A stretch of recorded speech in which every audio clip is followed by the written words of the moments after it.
What is going on, guys? MG2005 Gnu here, and today I'm finally going to be unboxing the high-grade Saturnix unit and Saturnix weapons. So let's take a look at the unit first. Now the unit only came in today, so yeah, man, why would you delay it for 2 freaking weeks and put out a release date on the 30th of May, sure, but then not ship it out to anybody in the world until now. If they really want to coincide the release of the Saturnix unit with the Saturnix weapons that badly, they should have announced. They should have told us, but no. They still stuck to the release of May 30th or May 28th if you're Japanese, and actually released it onto the Japanese market and not ship it out to the rest of the world. Unless you buy it from online services that actually have this kit on stock. But anyways, I finally have this kit in my collection, and I'm really happy to go ahead and just build it. But unfortunately, the same rules apply, 1 per person, so I cannot get the second one that I need for my custom.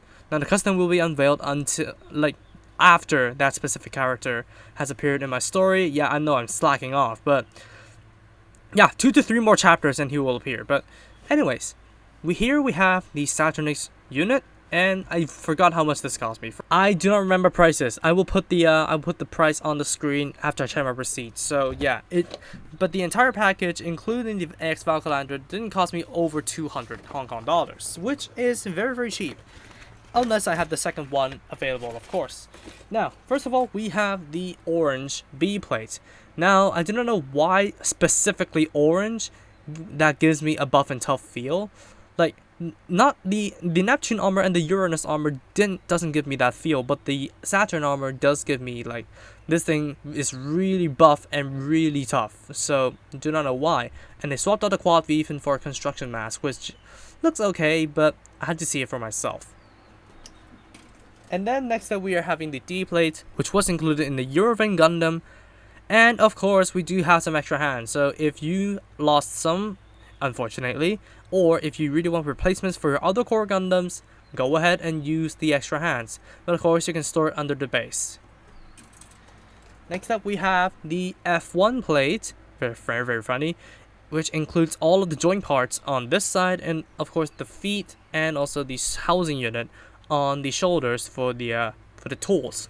And very interesting looking, because yeah, the foot in here has 2 sets of wheels, and of course we do have an actual set of working wheels in the back that we need to build, which is interesting. High mobility on the ground. And then finally we have the G1 plate, which consists of all of the white parts.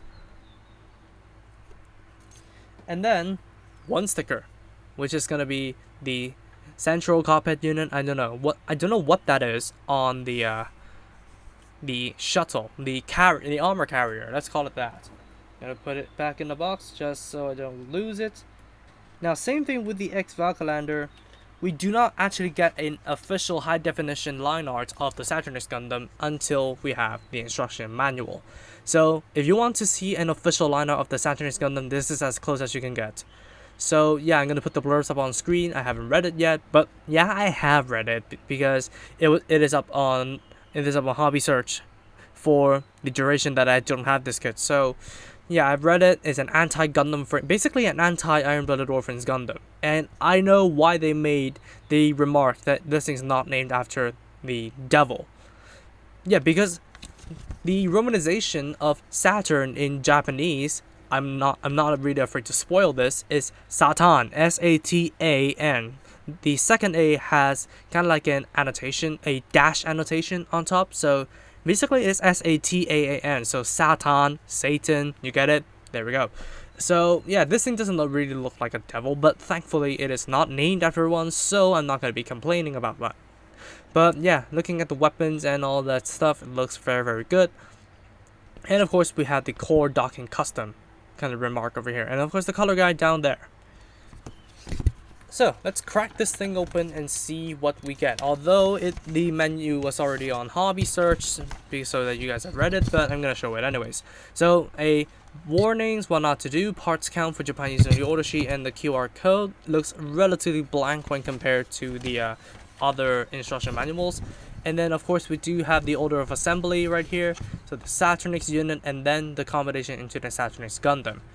And then we do have the assembly of the armor, which is very, very similar. If you have built multiple Eurovan Gundams like I have, you are going to be familiar with most of the build.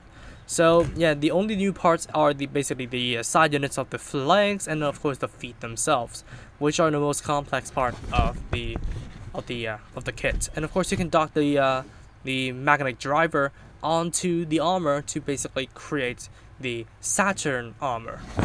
And basically the color pages teaches us how to dock it, but yeah, we know most of it. So yeah, I'm only going to be showing the different unique steps to the Saturn armor in the review. So let's take a look at that when that comes. So that's going to wrap it up for the unboxing of the unit, but we do also have the weapons to go through.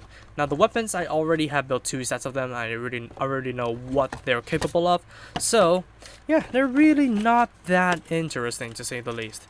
Now we do have the F2 plate over here, which has this one piece, this rogue piece for the drill that actually fell off for some reason. But yeah, luckily it was kept in the box. We do have this nice adapter over here. Cool. And then we do have the G2 plate, which is basically for the pliers and also the drill. Never really seen a Gundam use a weapon called the pliers, so it's interesting to see this thing. Unfortunately, the anime is on hiatus, so it's gonna be a long time before we ever see the Saturnix Gundam in action. So yeah, this is regrettable, but what could we do? Let's just tough it out. And then here is the instruction pamphlet, so nothing really too interesting to see here. So basically it's just the assembly of the weapons and then the combination into the magnetic driver, and of course you can allow the Saturnix Gundam to hold it with the handles, but I will not be doing that because it has 6 hard points on the body, 7 if you include the core defensor. So I'm not going to be using the handles on the Saturnix Gundam. But if you want to create like the magnetic driver, if you want it to use like a pile bunker for some mobile suits that do not have hard points, you can use the handles. I do not know what the hell I'm saying, but anyways, the adapter over here is capable of allowing, first of all, the core Gundam or the Gundams or Gunpla that have double peg systems on the back to mount on the Saturnix weapons. So if you want to create a storage port for the weapons, you can, for any kit except for the ones with the single holes. And of course it teaches you how to create the Saturn armor by putting the magnetic driver onto the Saturn armor. So that's gonna wrap it up for both of these unboxings, and I have to say I am really looking forward to this. Although yeah, I'm a little bit worn out because 2 weeks in the making, 2 weeks in the waiting, sitting here, I'm growing roots out of my ass, but it finally arrived. So I'm gonna be streaming the build on this thing alongside the X-Valga Lander, so please come and let's have a chat, chill out, do whatever you want to do. And if you cannot join in on the stream, I'll see you in the review. So peace out.